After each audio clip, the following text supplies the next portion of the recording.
બરાબર, આ તમારે કાયદો વ્યવસ્થા જાળવો, અમને કોઈ વાંધો નથી. ધક્કા મુક્કી કરીને જાણી જોઈને તમે શું સાબિત કરવા માંગો છો ભાઈ? ડરાવવા માંગો છો, સીન સપાટા કરવા માંગો છો?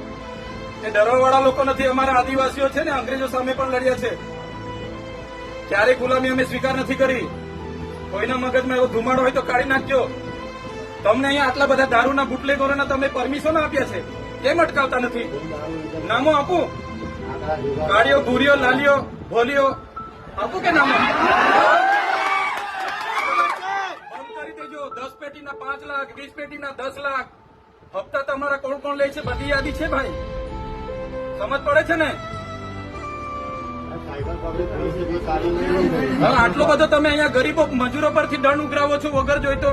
તો આ ખાડા પડ્યા છે એના પર એફઆઈઆર કરો ને. લાયસન્સ નથી, આરસી નથી, વીમો નથી, એમ કરીને તમે દંડ 4-4 હજારના દંડ ફટકારો છો મજૂરિયાને. ખાડા પડ્યા છે અધિકારી પર ને કોન્ટ્રાક્ટર પર, કેમ એફઆઈઆર નથી કરતા ભાઈ? એ તમારા ફરજમાં નથી આવતું.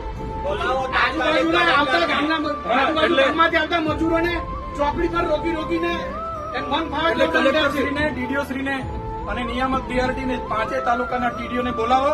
ધારાસભ્ય સમેત બધી પ્રજા આવી છે, અમારે રજૂઆત કરવાની છે. અમારે કોઈ બીજી મગજમારી નથી. હું પોતે એકલો રજૂઆત કરવા વાળો માણસ છું, હું આગેવાન છું. આમના વતી હું રજૂઆત કરીશ, તમે બોલાવો.